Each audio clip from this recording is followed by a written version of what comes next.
Ruskin Bond. Time stops at Shamli. And other stories.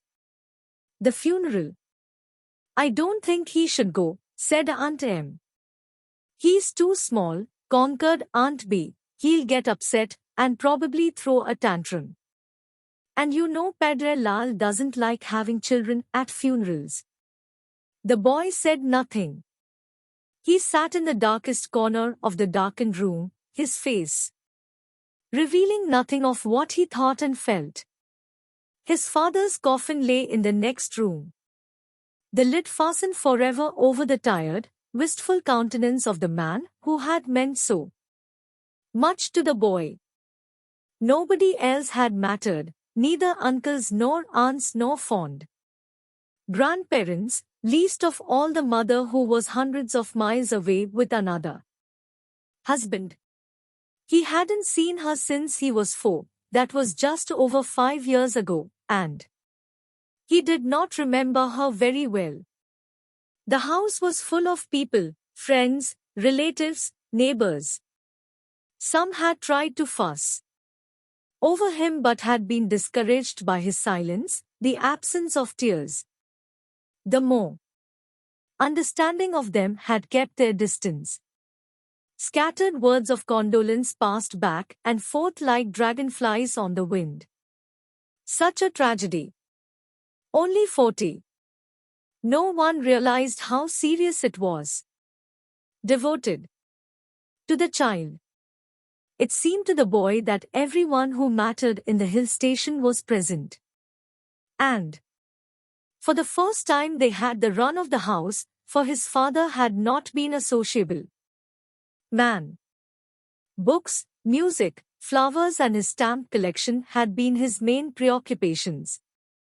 Apart from the boy, a small hearse, drawn by a hill pony, was led in at the gate, and several able-bodied men lifted the coffin and maneuvered it into the carriage.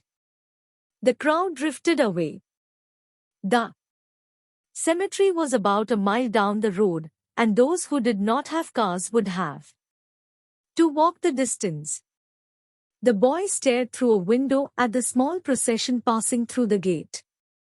He'd been forgotten for the moment, left in care of the servants, who were the only ones to stay behind. Outside, it was misty. The mist had crept up the valley and settled like a damp towel on the face of the mountain. Everyone was wet, although it hadn't rained.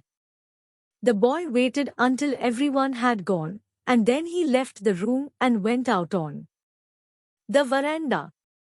The gardener, who had been sitting in a bed of nasturtiums, looked up and asked the boy if he needed anything, but the boy shook his head and retreated indoors.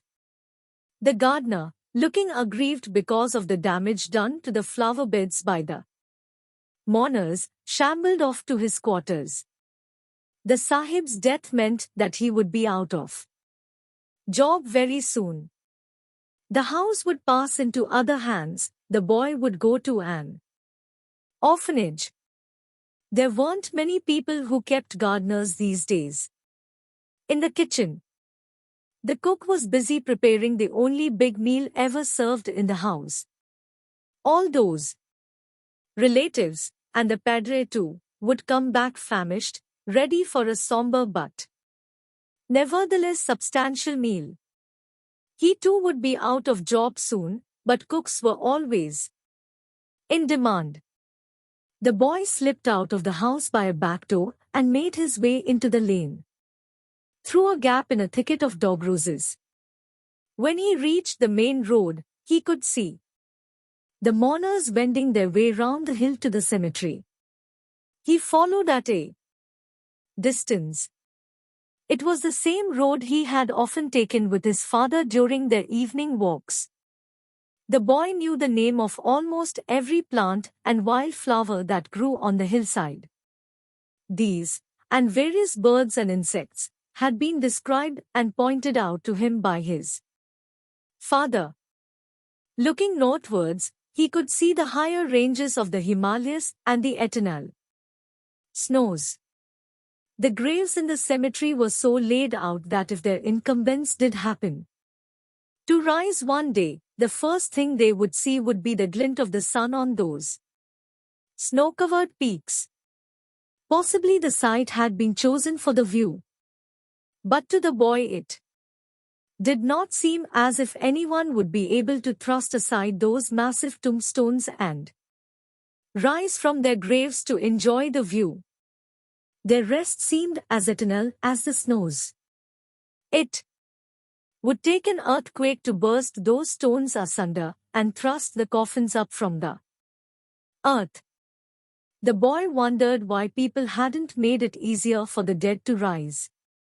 They were so securely entombed that it appeared as though no one really wanted them to get out. God has need of your father. In those words, a well-meaning missionary had tried to console him.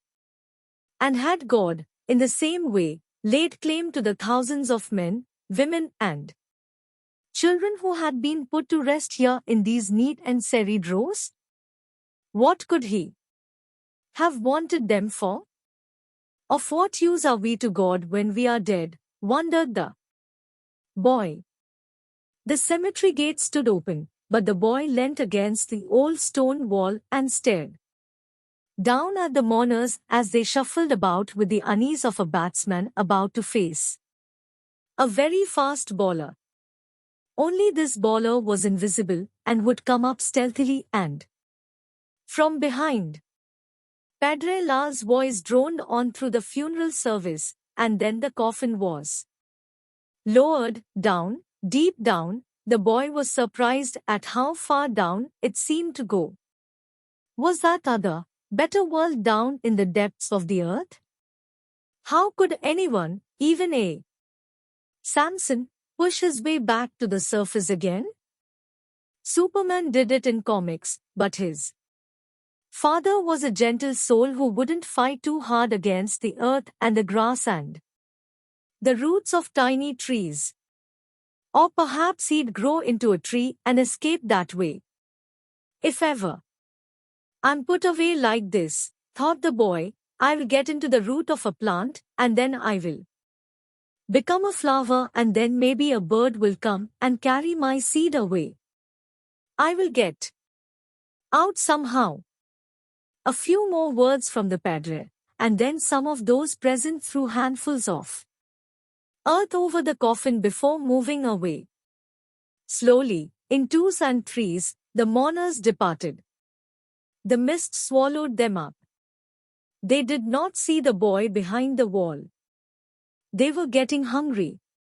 He stood there until they had all gone, then he noticed that the gardeners, or caretakers, were filling in the grave. He did not know whether to go forward or not. He was a little afraid. And it was too late now. The grave was almost covered. He turned and walked away from the cemetery. The road stretched ahead of him, empty, swathed in mist. He was alone. What had his father said to him once? The strongest man in the world is he who stands alone.